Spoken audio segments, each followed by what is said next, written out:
when this country was established and we were on the wagon trains, or we came over in a boat, do you realize the first building we built? No. Church. To thank God that they all made it there in time.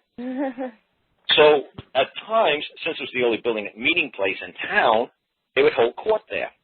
So I don't know if you've ever walked into somebody else's church, but anytime I've ever walked into anybody's church, I've always bowed to the altar, regardless if it was Presbyterian or Baptist or Lutheran or Catholic. I don't know. I just believe there was proper protocol to stand, bow down on my knee, bow and do the symbol of the cross. I believe that was proper protocol and it was ethical to do that. So when a man on his videos watching this man in a black robe bowing, I said, he's bowing to the altar. Now, you could say all this kumbaya, you could say all this reptilian stuff or Queen of England and reptoids and praying to the devils. No. When you walked into a church, this was the style.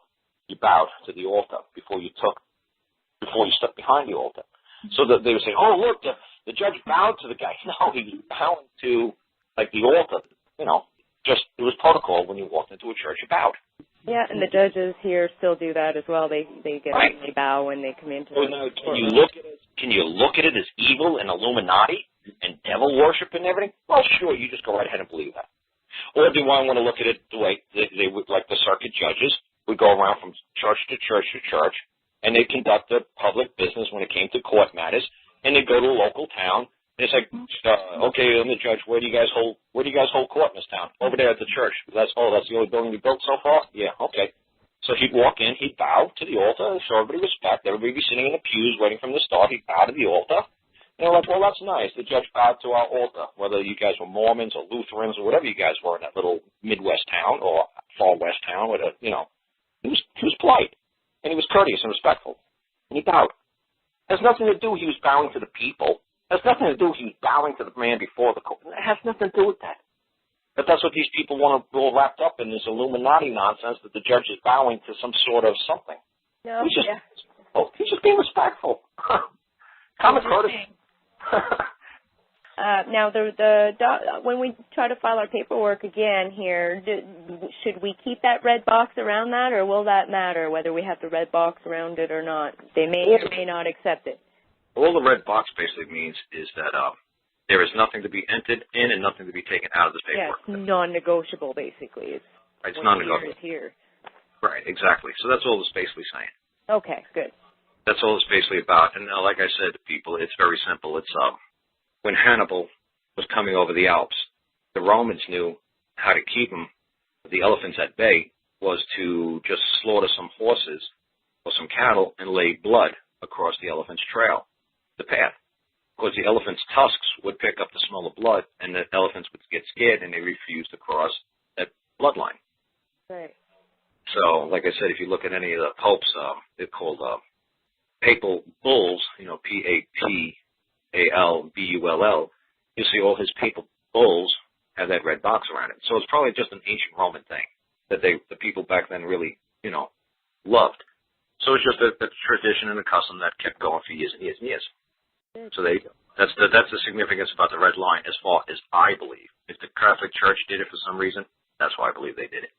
It makes sense. It kind of follows the flow of things, because it really does kind of represent that whole idea. This is non-negotiable. This is my wish, my order, my demand, and there's no ifs, ands, or buts about it. Right, and there's a Bible verse that says, add no word, take no word. So if you just Google add no word, take no word Bible quote, that's basically what it's saying. It's like things were written in stone back there. You watch the old Ten Commandments movie with Yul Brynner. He's like, let it be written, let it be done. And they etched his word in stone. You can't take a word, you can't take a word, you can't add a word, you can't remove the word. Once you uttered it, it's your word for all time. If you try to alter that word, you're going to shatter the stone. You can't remove, you can't do it. So when you make a claim, you got to make it like one sentence long, so that way you always remember your word, because your words are so simple. You only said 10 words. You can't possibly mess up in front of the jury, because you're just going to say those 10 words and nothing else. And you're not going to change, and you're not going to rearrange it, and you say, this is my word, and this is what I say is true. This is what I claim happened. Now, would you like me to expand on my word? Sure. I'll define it, and I'll give you an explanation to it, but this is my true words. These are my words, and this is what I say is true. And you let the court know without a shadow of a doubt. I'm just giving an explanation or a clarification of my words. I am not altering, changing, or tampering with my claim or my words. But will I explain it in a little more detail in this court? Yeah, sure. If the jury wishes to hear an explanation or a little more detail, sure, I'll expand on it. But if not, I believe my claim stands as it is. And you can just leave it at that. Good. So I guess we should just file our claim into the Queen's Bench the way that they want, and then that way they'll move forward with that case.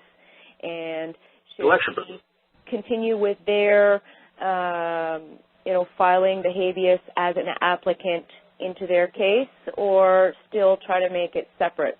Because I think that's where they're having a hard time as well. They're like, we can't really separate it because this is you already have a court file number pertaining to this.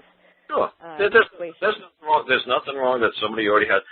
What happened if somebody found a gold mine and there was 300 people claiming that they already found that? So everybody would initiate their own case, their own claim. That's all. Okay. No rocket science there.